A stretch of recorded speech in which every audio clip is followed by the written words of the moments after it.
The Grand Celestial Hotel sparkled with 10,000 Christmas lights as I pulled my aging Toyota into the circular drive.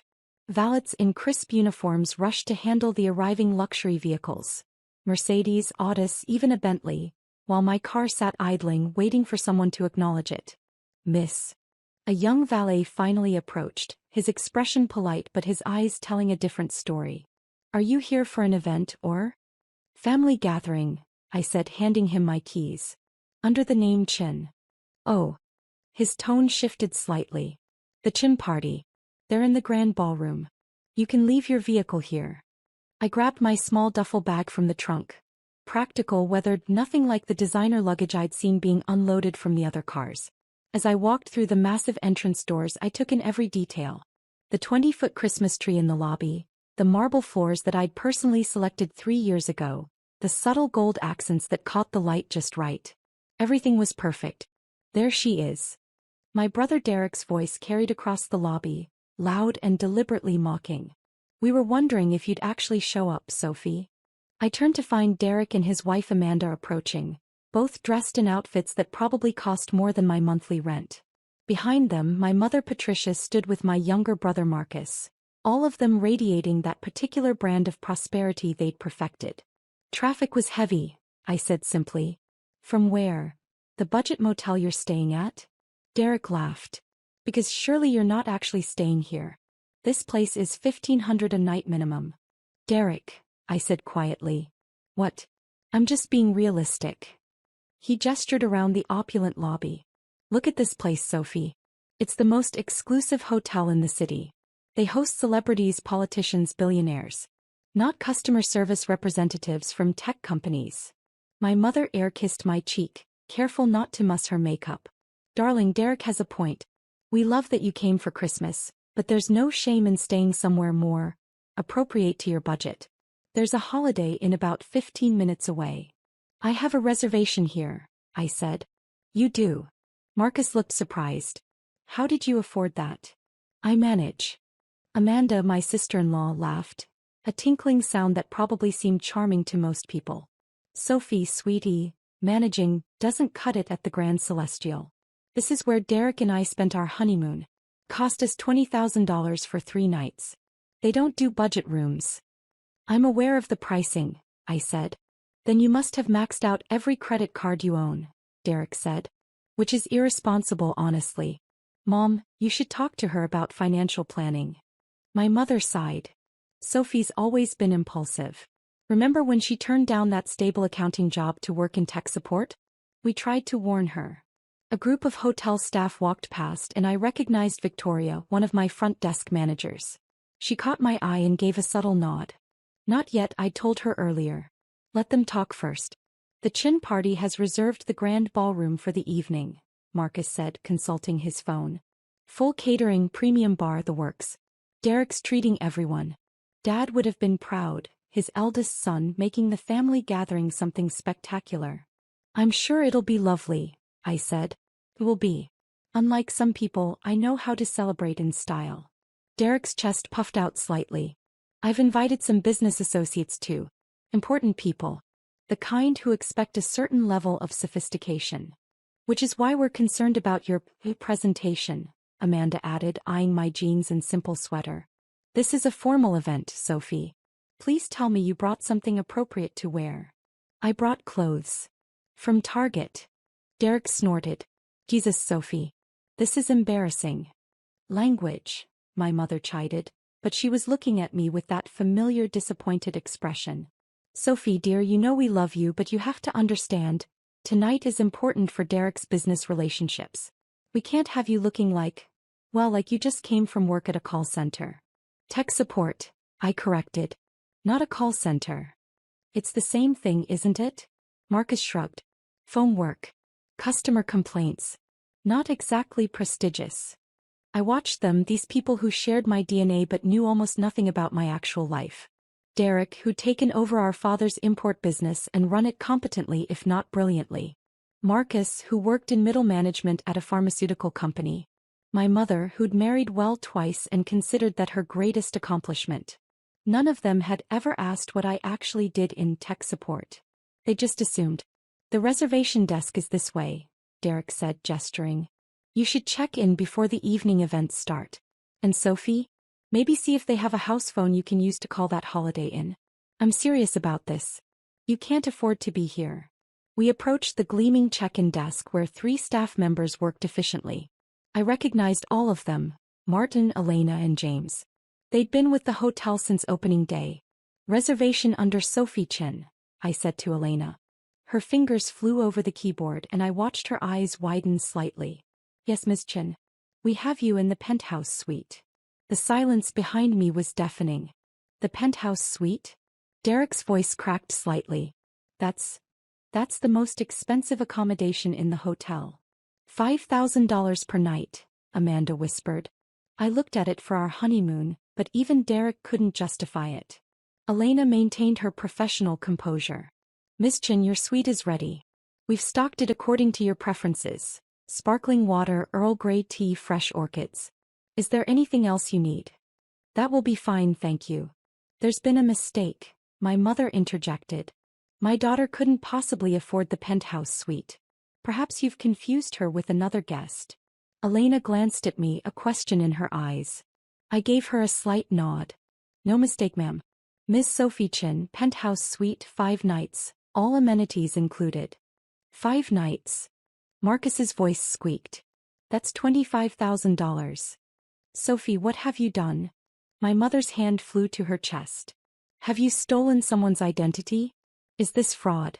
I haven't stolen anything, I said calmly. Then how? Derek sputtered.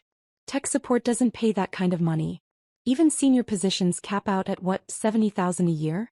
You couldn't afford 1 night here, let alone 5. Maybe she has a sugar daddy, Amanda suggested, then covered her mouth. Oh, I'm sorry. I shouldn't have said that. You absolutely should not have, I agreed, my voice still level. A distinguished man in his late 50s approached the desk. Charles Morrison, my general manager. He'd run 5-star hotels around the world before I'd recruited him 3 years ago with an offer he couldn't refuse.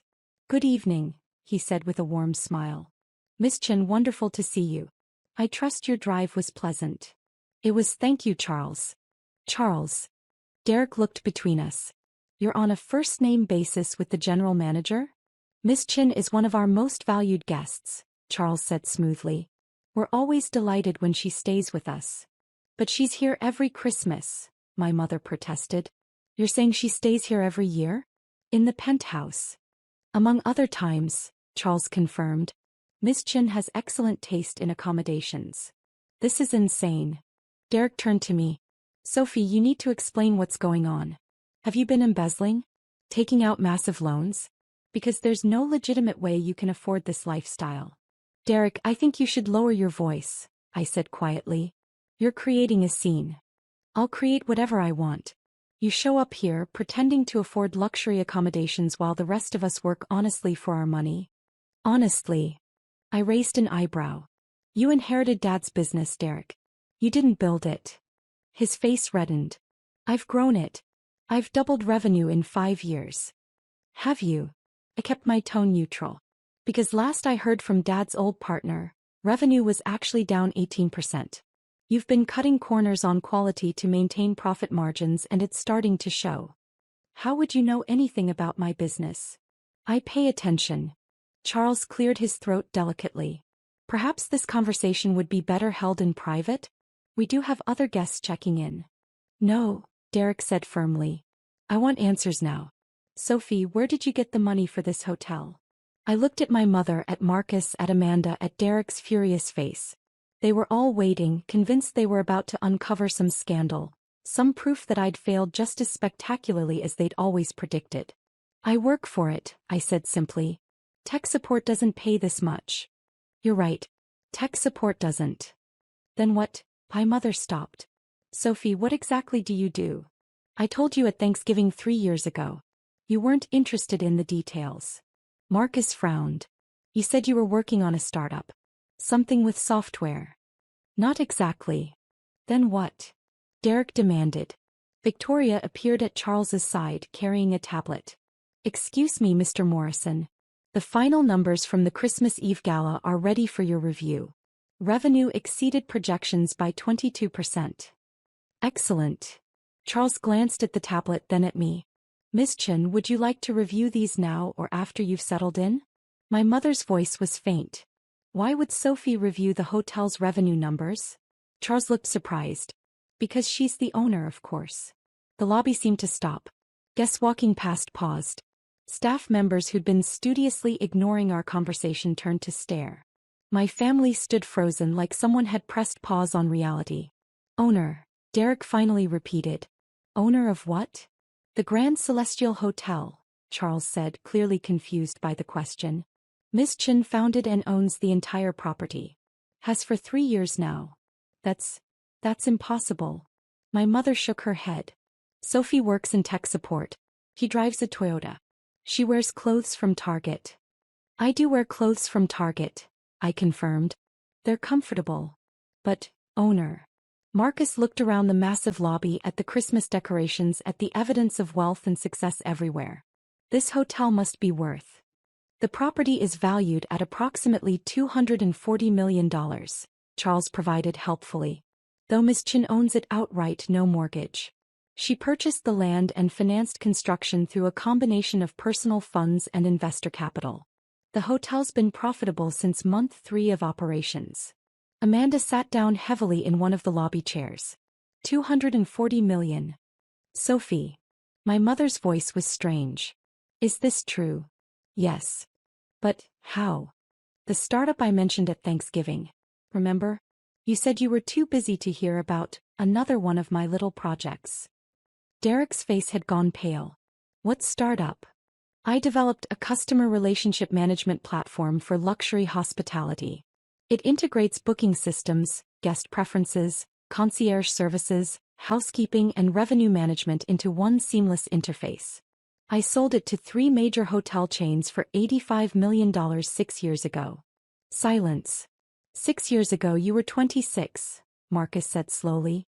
You were living in that tiny apartment working at the tech company. Working on my software in the evenings, I corrected. The tech support job paid my bills while I developed the platform. It took 3 years to build. $85 million, my mother whispered. After taxes and paying back my initial investors, I netted about $50 million. I used $30 million to purchase this land and build the Grand Celestial. The rest I invested in a diversified portfolio that's performed reasonably well. Victoria stepped forward, her tablet extended. Miss Chen, I hate to interrupt, but the architectural firm called about the Singapore property. They need your approval on the lobby designs by tomorrow. Singapore property? Derek's voice was strangled. We're expanding internationally, I explained. The Grand Celestial Singapore will be our second property. Construction starts in March. We're also in negotiations for locations in Paris and Tokyo. Charles smiled. Miss Chen has built a remarkable brand. The Grand Celestial isn't just a hotel, it's an experience. We've won 14 industry awards in 3 years, including Best New Luxury Hotel and Excellence in Guest Services. The waiting list for New Year's Eve is 6 months long, Victoria added. We're completely booked through next Christmas already. My mother reached for a chair, sitting down beside Amanda. Sophie, my daughter Sophie, owns this hotel. And drives a Toyota, Derek said, still stuck on that detail. Why? Because it runs well and gets good gas mileage. Why would I need something else? Because you're rich. Being rich doesn't mean I need to be wasteful. Amanda found her voice. The Target clothes are comfortable and well made. I don't need designer labels to feel successful. But we thought. Marcus trailed off. We all thought you were struggling. Barely making it. You assumed that, I corrected gently. I never said I was struggling. You just decided that tech support meant failure. Because you never corrected us. Derek's voice rose again. You let us think you were poor. I tried to tell you about my work multiple times. You weren't interested. My mother's eyes were filling with tears. At Christmas 2 years ago, you tried to talk about your business. I said I didn't want to hear about computers at dinner. I remember. And last Easter, Marcus added slowly, you mentioned you were traveling for work. I made a joke about budget airlines. I was flying to Dubai to tour luxury hotels for research. First class, but you're right, you did make that joke. Derek sank into a chair. At Thanksgiving, when I was bragging about doubling Dad's revenue. You hadn't actually doubled it. I knew that because I'd checked the business filings. But you seemed happy believing it, so I didn't correct you.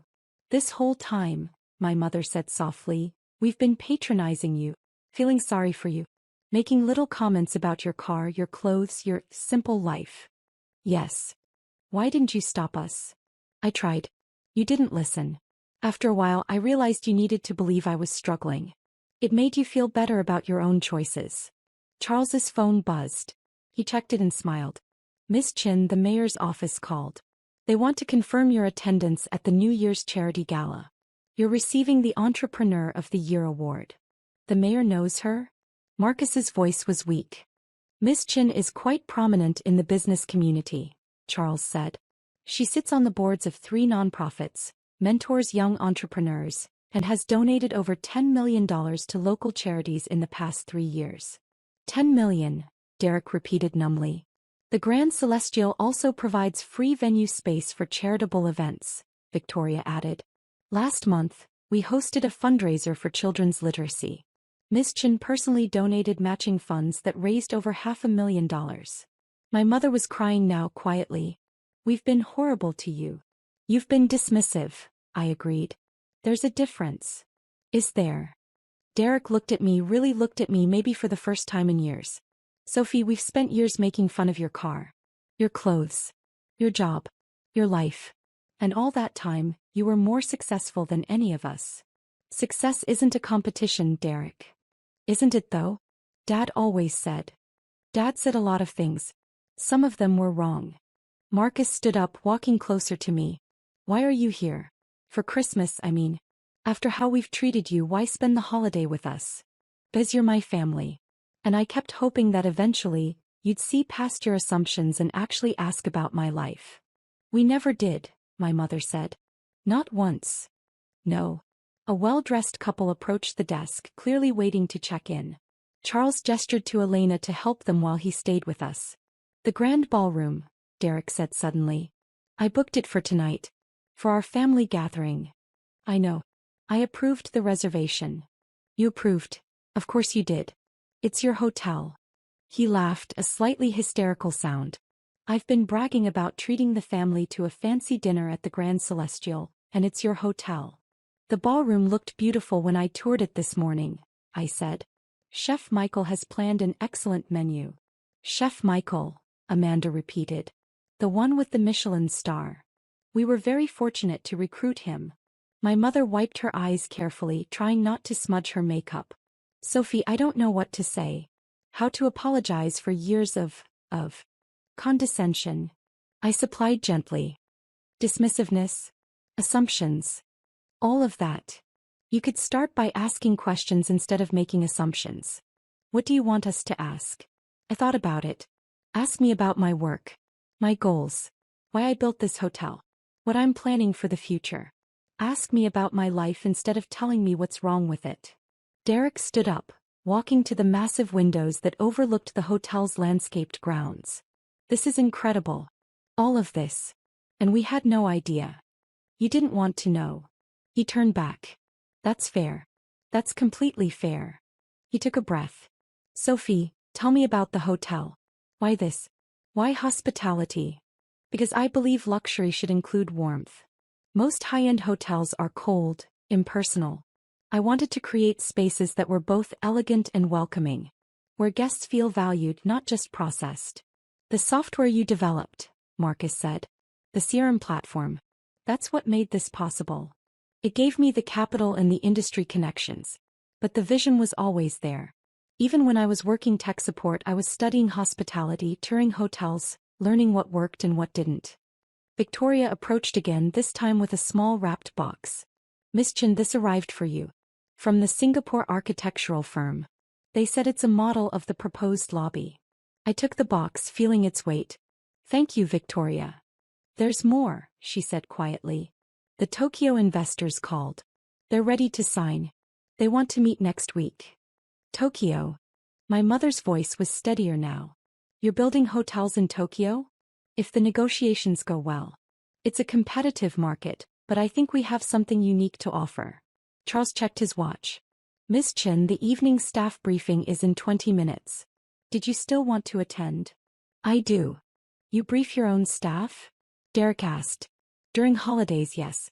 I want to thank them personally for working Christmas Eve. Most of them have families they could be with. That's... He searched for words. That's really decent of you. They make this place work. The least I can do is acknowledge that. My mother stood, smoothing her dress. Sophie, the ballroom reservation. Tonight. Is the family still welcome? Of course. I'm looking forward to it. Even after everything we've said? You're my family, Mom. I don't agree with how you've treated me, but I don't stop loving you because of it. She crossed to me, pulling me into a real hug. Not the air kiss performance from earlier, but an actual embrace. I'm so sorry, sweetheart. So sorry. I know.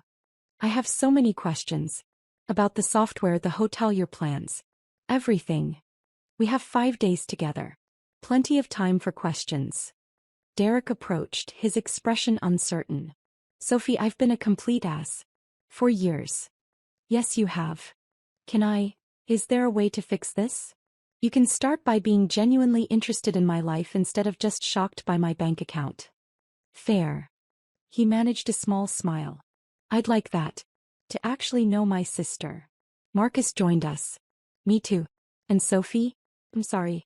For all the dismissive comments, the jokes, the assumptions. You deserved better from us. I did, I agreed. But thank you for saying it. Amanda stood awkwardly to the side. I barely know you, she admitted. I've only known you as Derek's poor sister. I'd like to change that if you're willing. I'm willing. Charles cleared his throat. Shall I have your bags sent to the penthouse suite, Miss Chin? Please. And Charles. The staff bonuses we discussed for the holiday service. Go ahead and approve them. Everyone working tonight deserves extra. Of course. That's very generous. They've earned it. As Charles walked away, Derek shook his head in amazement. You really did build something incredible here. We built something incredible, I corrected. It takes hundreds of people to make a hotel like this work. I just had the vision and the resources to start it. The vision is yours, though. Marcus looked around the lobby. This warmth you mentioned, I can feel it. This doesn't feel like other luxury hotels. Feels welcoming. That was always the goal. My mother linked her arm through mine. Will you give us a tour of the hotel? I'd like to see what my daughter created. I'd like that too. We walked through the Grand Celestial together, my family seeing it with new eyes. I showed them the ballroom where their party would be held, the restaurant where Chef Michael was preparing the evening's menu, the spa that had won 3 international awards. I introduced them to staff members who spoke warmly about working at the hotel, who clearly took pride in their work. In the business center we ran into Margaret Chin. No relation despite the same last name, who managed our corporate accounts. Miss Chin. She lit up when she saw me. I didn't know you were staying over the holidays. 5 nights, I confirmed. Margaret, this is my family. Mom, Derek, Marcus, Amanda. This is Margaret Chin, our corporate accounts manager. It's wonderful to meet you. Margaret shook everyone's hands enthusiastically. You must be so proud of what Sophie's built here. She's revolutionized boutique luxury hospitality. We're just learning about it, my mother admitted. Well, she's brilliant. The personal touch she brings to every aspect of the operation. It's why we have 98% occupancy year-round. Guests don't just stay here once. They come back again and again because they feel valued. After Margaret left, Derek said quietly, everyone here loves you. I hope they respect me. Love isn't required. They do though. You can see it in how they talk to you. About you. We took the private elevator to the penthouse suite. My suite. The doors opened directly into the foyer, revealing 5,000 square feet of elegant space. Floor-to-ceiling windows overlooked the city, now sparkling with Christmas lights. A 12-foot tree stood in the corner, decorated in silver and gold. This is... Amanda trailed off. This is extraordinary. It's home when I'm here, I said simply. You stay here often? Marcus asked. Once or twice a month. I like to be on property regularly, to maintain standards and stay connected with operations. My mother walked to the windows looking out at the view. When you were little, you used to build elaborate hotels out of blocks. Do you remember? I remember. I told you to focus on practical things. Accounting. Business management. Traditional paths. You did. I was wrong. She turned to face me. You knew what you wanted even then. And I tried to talk you out of it. You wanted me to be safe. I understand that. Safe is different from small, though. I wanted you to be small. Manageable. I see that now. Derek moved to the Christmas tree, examining the ornaments. These are custom. Each one represents a milestone for the hotel. Opening day, our first award, the 100th five-star review. The staff gave them to me last Christmas. They gave you gifts? We exchange gifts every year. I have a budget set aside for staff appreciation. Of course you do. He smiled, a real smile this time. You're actually a good person, aren't you? This isn't just about money or success. You genuinely care. I try to. We've been so wrong about you. My phone buzzed, Victoria reminding me about the staff briefing. I need to go, I said. The evening briefing starts in 5 minutes. You're all welcome to rest here until dinner or explore the hotel. Whatever you prefer. Can we come to the briefing? My mother asked suddenly. I paused. It's just me thanking the staff and reviewing the evening service plan. It's not exciting. I'd like to see you work. To understand what you actually do. Me too, Derek added. If that's allowed. I considered. You'll need to stay quiet. This is a working meeting, not a show. We'll be silent, Marcus promised. The staff briefing room was packed. Over 60 employees gathered for the Christmas Eve evening shift.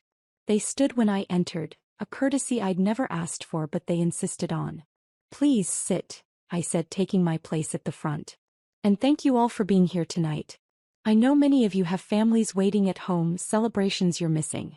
Your dedication to our guests and to this hotel means everything. I introduced my family briefly, explaining their presence, then moved into the briefing. We reviewed the evening's schedule. Several holiday parties, VIP arrivals, the special Christmas Eve menu. I addressed challenges from the previous shift and recognized exceptional service. Before we begin service, I concluded, I want you to know that holiday bonuses will be in your accounts by tomorrow morning. Additionally, everyone working tonight will receive an extra day of paid vacation to be used anytime next year. You've earned it. The applause was spontaneous and warm. After the briefing, as staff filtered out to their posts, several approached to thank me personally. I saw my family watching from the side, seeing me in this context for the first time. They really do love you, my mother said as we left the room. They appreciate being valued. It's not complicated. We returned to the penthouse suite to change for dinner. I'd arranged for clothing to be provided for anyone who needed it. Turns out my family had dressed appropriately, so it wasn't necessary. The grand ballroom had been transformed into a winter wonderland. Derek's party planning had been excellent. He'd always had good taste, even if his judgment about people had been lacking. About 40 guests mingled under crystal chandeliers, champagne flowing freely. Several of Derek's business associates approached him, and I watched him struggle with how to introduce me. This is my sister, Sophie, he finally said to a man I recognized as a major real estate developer. She's in hospitality. Oh. The man smiled politely. What do you do? I own the hotel, I said simply. His expression changed completely. You're Sophie Chin? The Sophie Chin who built the Grand Celestial. That's right. I've been trying to get a meeting with you for 6 months. Your assistant keeps saying you're booked. I am booked. We're expanding internationally. I heard. Singapore, Paris, Tokyo. Ambitious. Necessary if we want to establish the brand globally. For the next hour, I found myself surrounded by Derek's associates, all of them wanting to discuss business, partnerships, opportunities. My brother watched from the side, his expression complex. Finally, he pulled me aside. This is your world, isn't it? These people, they respect you. They want to work with you. Some of them, yes. And I brought them here to impress them with a party at a fancy hotel. Your hotel. It's a lovely party, Derek. You should be proud. I'm not, though. I'm embarrassed. All this time I've been the successful older brother and you've been quietly building an empire. It's not an empire. It's a business. A business worth hundreds of millions of dollars. The value isn't the point. Then what is?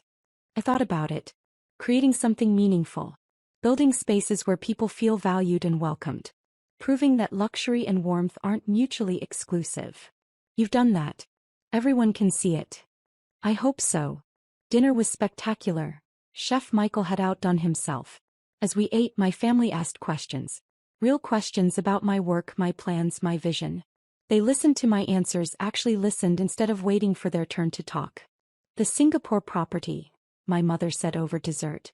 When does construction start? March if all the permits clear. We've partnered with a local firm that understands the market. Will you be there often? During the first year, probably monthly visits.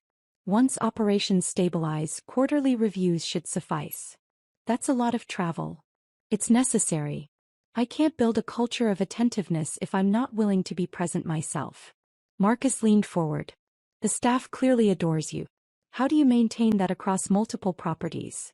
Regular communication. Fair compensation. Treating people like the professionals they are. It's not complicated. Most businesses just don't bother. And the expansion plans? Derek asked. Where do you see the brand in 5 years? 5 properties across 4 continents. Each one adapted to its location but maintaining our core values of warmth and excellence. That's incredible, Amanda said softly. After dinner, as guests mingled, the mayor arrived. I'd invited her personally. She found me quickly, pulling me into a warm hug. Sophie, the hotel looks magnificent. Thank you for coming, Mayor Richardson. I wouldn't miss it. And congratulations again on the Entrepreneur Award. Well deserved. My family watched this interaction with wide eyes. Mayor, I said, this is my family. Mom, Derek, Marcus, Amanda. This is Mayor Richardson. The famous family. The mayor shook everyone's hands. Sophie talks about you all the time. She does. My mother looked surprised. Of course. She's very proud of Derek's work in import-export, Marcus's pharmaceutical career. And Mrs. Williams, she mentioned you were thinking of retiring soon. Yes, possibly. Sophie thought you might consider consulting for the Grand Celestial. She says you have excellent business instincts. My mother's eyes found mine. She said that. I did, I confirmed. If you're interested. I'd be honored. As the evening wound down, my family gathered on the penthouse suite's terrace, looking out over the city. This has been the strangest Christmas Eve of my life, Marcus said. Finding out your sister is secretly rich? Derek suggested. Not secretly, I corrected. Just privately. There's a difference. Finding out we've been idiots, Derek amended. Complete idiots who dismissed you for years. You weren't idiots. You were just wrong. Generously put. My mother slipped her arm through mine. Sophie, thank you. For what? For not giving up on us. For inviting us here, showing us your life, giving us a chance to really see you. You're my family. That doesn't change even when we frustrate each other. We've done more than frustrate you, Derek said. We've been cruel, dismissive, condescending. Yes. And you still invited us to your hotel for Christmas. I still love you, Derek. All of you. Even when you drive me crazy. How do we fix this? Marcus asked. How do we move forward from here? By being honest. By asking instead of assuming. By treating each other with respect instead of judgment. We can do that, my mother said firmly. We will do that. And Sophie. Derek's voice was serious. I want to learn from you. About business, about leadership, about building something meaningful. Will you teach me?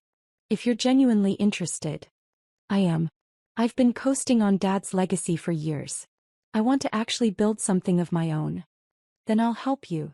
As midnight approached, we stood together watching the city lights.